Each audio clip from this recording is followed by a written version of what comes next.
Hey, this is Derrick Green from Sepultura, and you're watching Loud TV. 30 years that the band has existed, so it's very special, you know. It's a long history, a lot of different things that went on in the history as far as changes and different albums and evolution of the band, but it's, you know, we're still here and very, very, very happy to be here.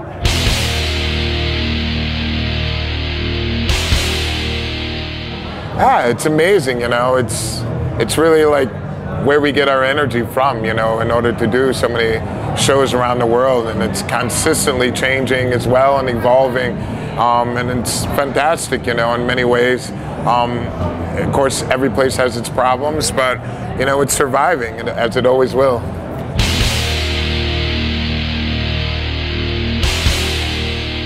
Yeah, we've been following, and, you know, we usually are always watching the World Cup, and this year, of course, the same.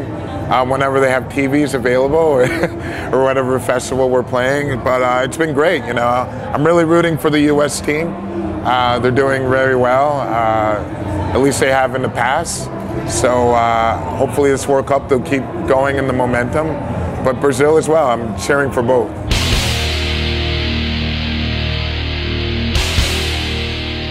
No, it's actually, you know, a lot of the stuff that people are talking about, it's good because the fact is that a lot of the money and everything has been going into the wrong places, and especially they shouldn't have been having a World Cup there, even though it's the biggest dream of a Brazilian to have a World Cup in Brazil.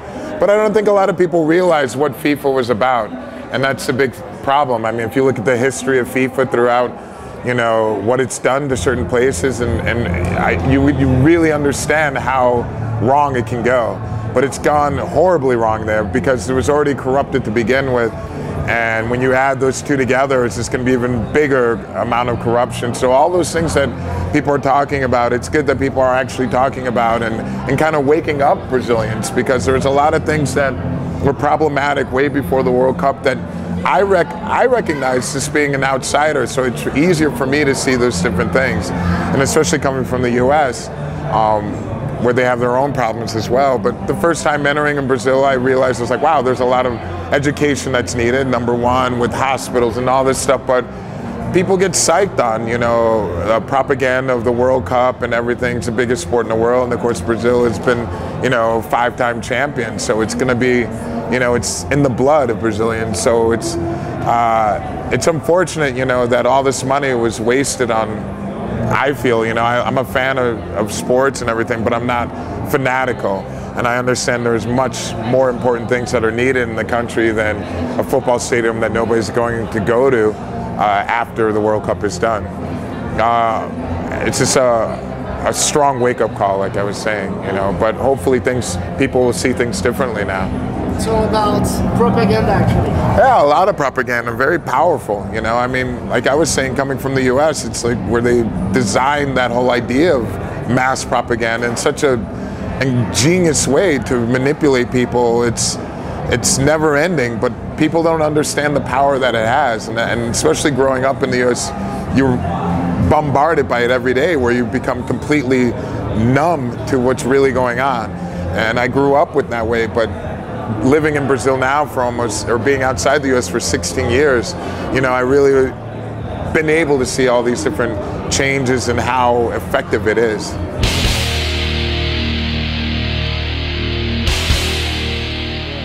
It's been great. The album is doing really well. It's been really a lot of fans responding to the new songs. We did one of the best tours we've done in Europe this year, and I think it's just going in the direction better than what we imagined. We're able to record everything in California with Ross Robinson, who worked on the Roots album, and with Eloy Casagrande, our drummer. It's his first time being able to record with him. So there were a lot of different changes that happen that give the album so much excitement, I feel.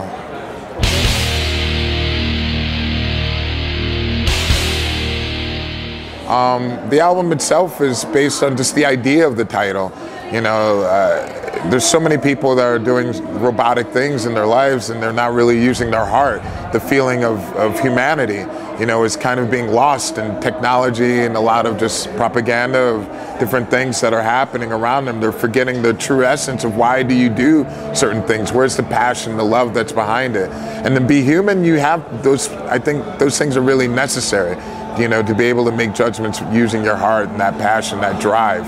And so that's what we wanted to write the album based on, that passion, that drive, and that love of humanity, you know, and not to forget that.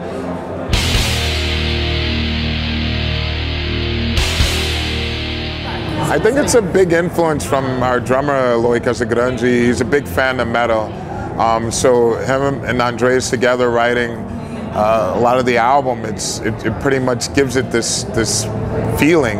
I wasn't really that thought out as far as like we're gonna make this a metal album or anything like that. It just came from a consequence of being together in the studio and just jamming and wanting to do a very different album from the last albums.